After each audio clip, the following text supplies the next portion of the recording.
Was kann's auf Erden Schöneres geben, als in der Oberpfalz zu leben?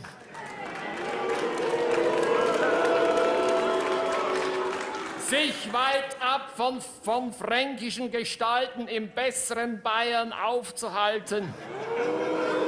Und es ist beileibe kein Genuss, wenn man nach Veitshöchheim muss.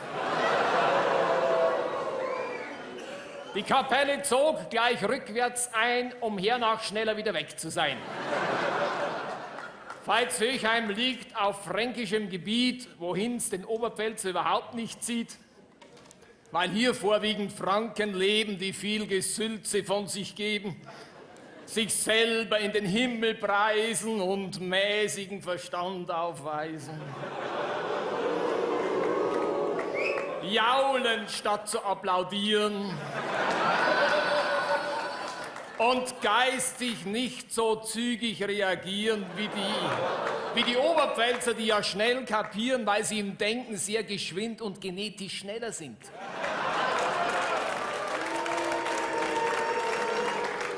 Doch mit den Franken muss auf Erden nach wie vor gerechnet werden. Es gibt sie noch, samt ihrem Fastnachtskram.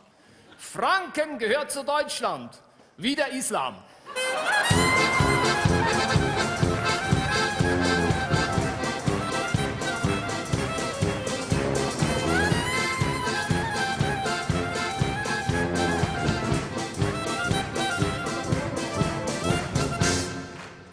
Das Publikum im Saal ist klar, das Beste, das zu kriegen war. Das soll aber nicht bedeuten, es gäbe keins mit besseren Leuten. Es gibt nämlich gewisse Schichten, die auf Veitshöchheim gern verzichten. Das heißt, wer wirklich etwas ist und kann, der steuert doch nicht Franken an. Deutschlands wahrer elitärer Kern blieb eindeutig der Sitzung fern. Das hat Frau Haderthauer mir geschrieben. Auch sie ist heute ferngeblieben. Ein paar bayerische Minister kamen, aber nichts von Rang und Namen. Geistig einfache Gesichter, jede Menge Schwachstromlichter. Ein Vorruhestandsministerpräsident mit einem hohen Drehmoment. Und der Elferrat, ja.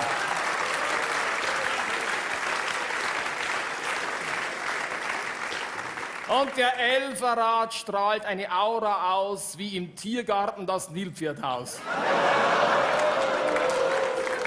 Prominente aus der JVA sind ja überhaupt nicht da.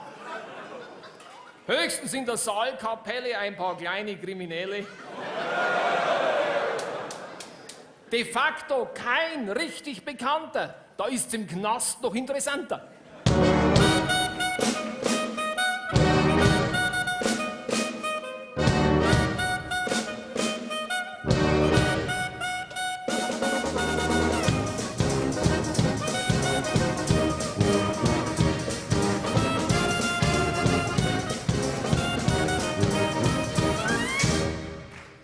Prominenz und Qualität sind in Veitshöchheim dünn gesät.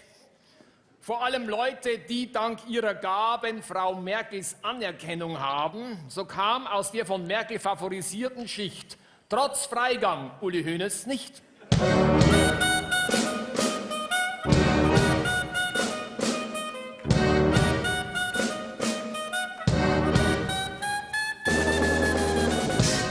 Daheim blieb nebst Frau Haderthauer der Schüttelschorsch Franz Beckenbauer und von den Landesbanken die Kadetten, obwohl sie doch Bewährung hätten.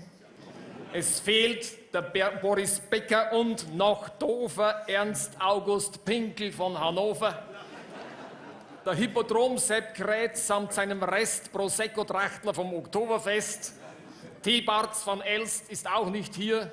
Der Hanfzüchter Cem Özdemir.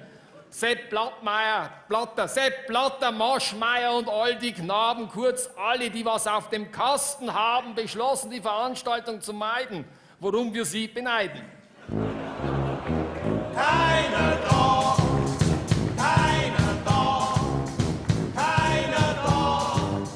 nichts Gescheites da. Die Prominenz hier hat also wie immer einen recht bescheidenen Schimmer, was sich durchaus mit dem Sender deckt, der hinter dieser Sendung steckt.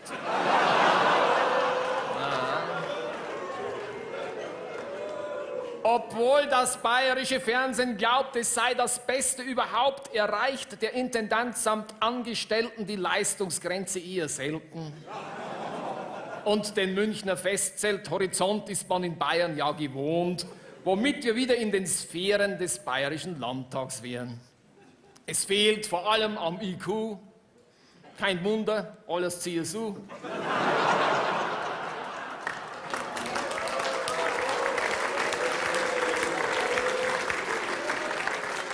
SPDler, Grüne, Freie Wähler, von uns gewählt. Das war der Fehler. Oh my, oh my, oh my, oh my, oh my, oh my, nichts Gescheites dabei. Wie gut, dass doch die Oberpfalz mit Geist nun diesem Saal die Referenz erweist. Das hebt die Stimmung rigoros, sind auch die Bedenken groß, dass wir mit unseren Gedichten die Sitzung hier zugrunde richten. Von den Franken selbst dazu ermächtigt, die Bedenken sind berechtigt. Wir hätten sogar Parallelanfragen von anderen Städten ausgeschlagen, wenn Anfragen von anderen Städten bei uns vorgelegen hätten.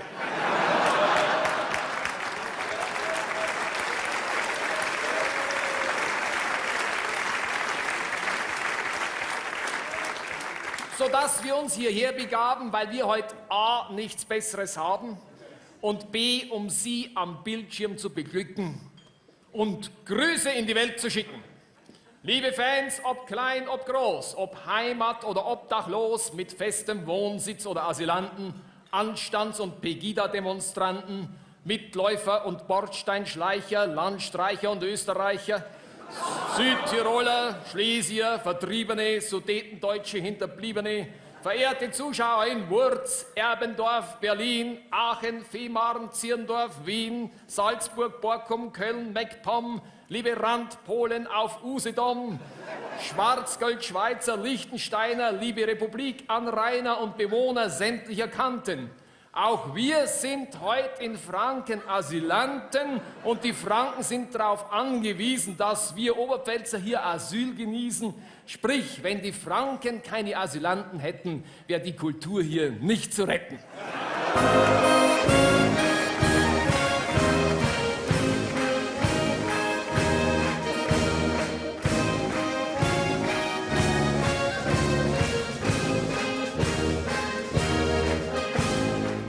Die einzigen Franken, die ganz Europa kennt, sind wir und der Ministerpräsident. Und dabei haben wir doch rein mit den Franken nichts gemein. Und weder Horst noch ich möchte einer sein. Der Herr Ministerpräsident seit Haderthauer sauer und vor Trauer grauer, ist in Sachen nebulöser Thesen Bayerns größtes Fabelwesen. Schon mehrmals hat er sich geirrt, wie lange er noch regiert. Ab 2023 sprach er, sei das Bayernland barrierefrei. Und wenn er jetzt 2018 geht und nicht mehr im Weg rumsteht, käme das dem fränkischen Sarotti-Moor Söder wie Erlösung vor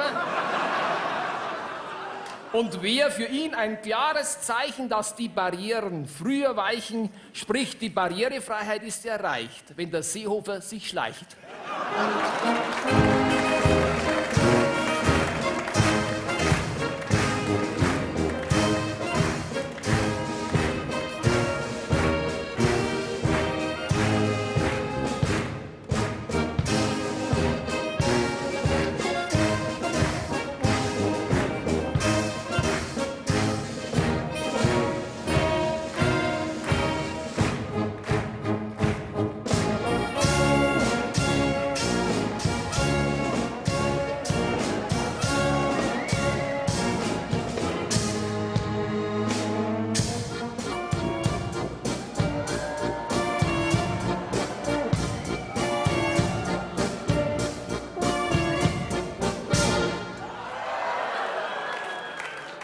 Was fällt uns bei dem Anblick ein?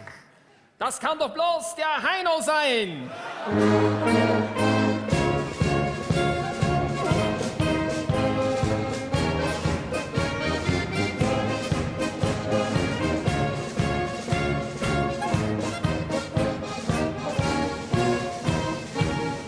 Ja, ja, der blau, scheißblaue Endzieher kommt halt nicht mehr an, er singt der Rock, den er auch nicht richtig kann und fühlt sich wie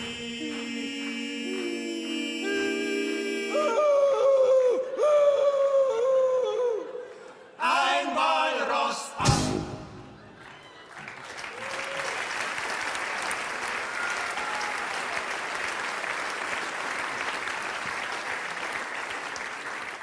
Heino, Deutschlands maskuline Marschmusik-Blondine, die alte Reichswehr-Liederröhre, ein Albtraum wie die Fischerchöre, der Bariton der Haselnuss und Meister des gesungenen Stuss, entkam jetzt seiner Marschlied-Kacke und rührt in schwarzer Lederjacke Rockmusik, die, wenn er singt, immer noch nach Reichswehr klingt.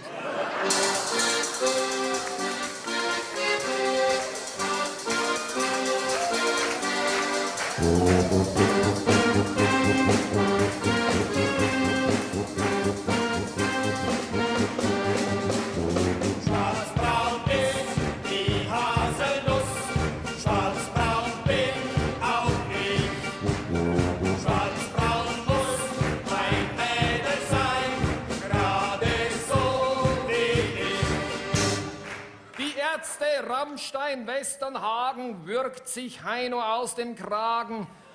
Nur mit toten Hosen hat er nichts am Hut, denn in der Hose läuft's bei Heino gut.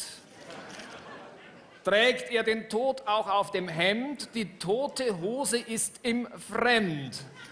Das Vieh im Stall ist noch am Leben, hat er bei Bild zu Protokoll gegeben.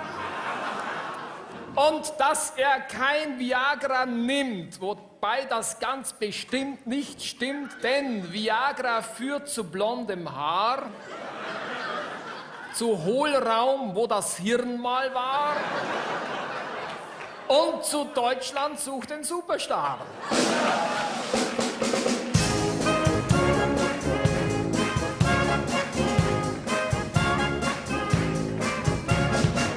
Hey Heino, du bist der Hammer, das sieht ein jeder sofort. Du hast doch immer den Hammer, ist auch der Stil schon längst fort. Es ist ein Jammer, gar keine Frage, dich als Rocker zu sehen. Du bist noch immer voll in der Lage, uns auf die Nerven zu gehen. Uns auf die Nerven zu gehen. Hey Heino, altes Gerippe, du bist so geil auf Applaus. geh auf die Bühne und strippe und zieh dich splitternackt aus. Bei diesem Anblick, gar keine Frage, wird sich der Magen umdrehen. Doch wir sind endlich mal in der Lage, dich ohne Brille zu sehen. Dich ohne Brille zu sehen. Hey, Heino, das wär famos. Bitte, bitte, zeig dich uns brillenlos. Völlig brillenlos. Völlig brillenlos. Völlig brillenlos.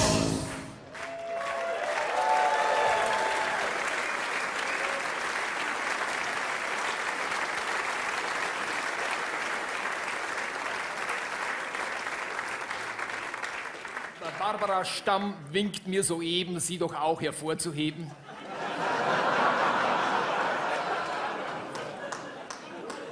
Wir trafen sie mit der Kapelle beim Vorglühen in der Shell-Tankstelle.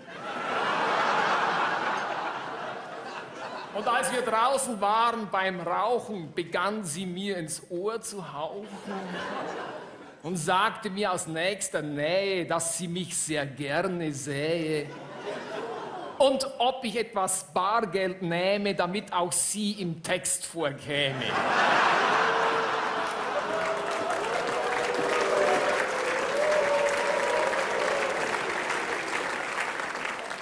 Ihren Zehner lehnte ich natürlich ab. Als sie mir aber 50 gab, ohne Quittung und im Bar, da war für mich die Sache klar. Ich darf mit den von ihr gewünschten Worten schließen: Gelobt sei Barbara und hoch gepriesen.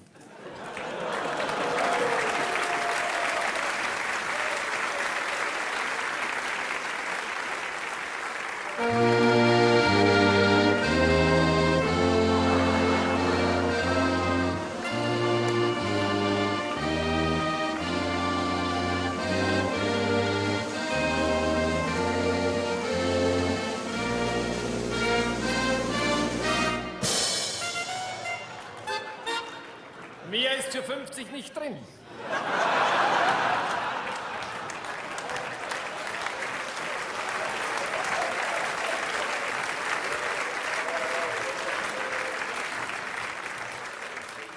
Vieles heute ist zum Schießen, die ganze Welt besteht aus Krisen.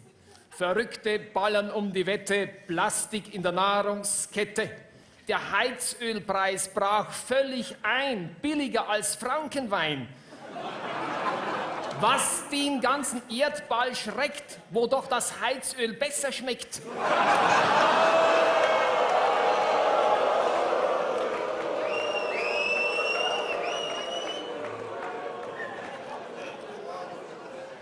Kürzlich zählte Griechenland den griechischen Beamtenstand und die Zählung hat ergeben, dass mehr Beamte dort als Griechen leben.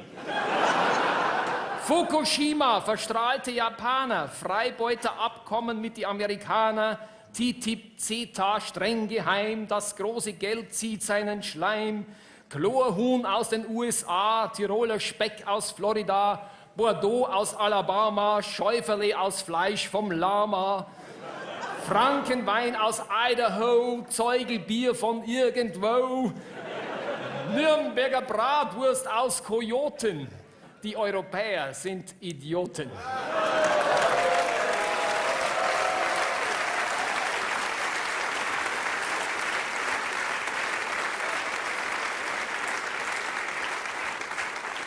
TTIP ist ein Griff ins Klo und dann kommt auf US-Niveau Fastnacht in Franken aus Guantanamo.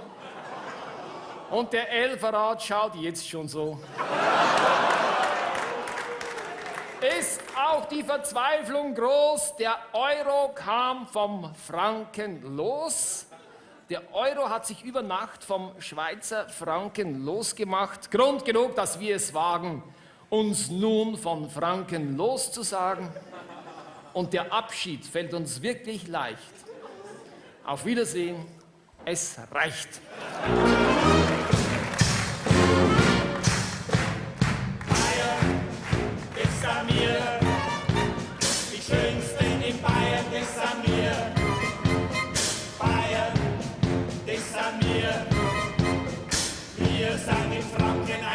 wir. Franken, das seid ihr.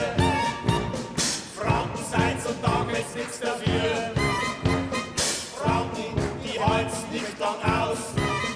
Uns reizt jetzt nichts mehr raus.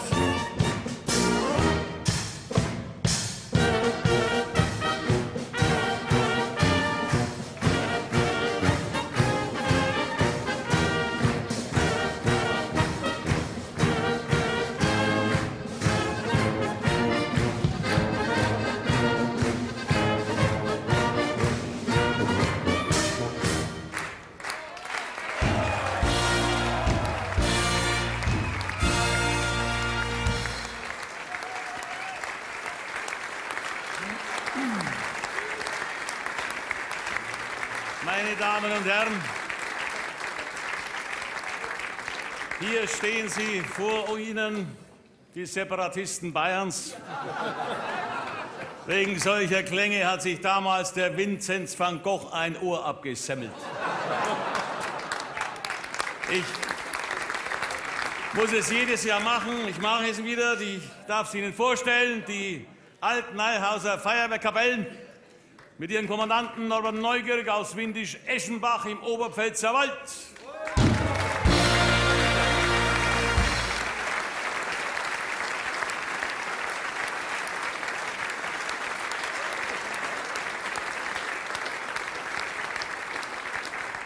Damit Sie alle verstehen, wie diese Herren hier ticken, also wenn weibliche Eizellen zwecks späteren Kinderwunsches auf Eis gelegt werden, dann nennt man das Social Freezing. Nur in der Oberpfalz. Da frieren diese kostümierten Tinnitus-Verursacher nicht ihre Eizellen ihrer Frauen ein, sondern ihre iPads und iPhones. Das ist gefährlich. Warum kam die letzte Wetten-dass-Show aus Nürnberg? Ganz einfach, das ZDF wollte mal ein größeres Elend zeigen als Markus Lanz. So, das reicht. Raus! Raus, Herr Neugierig!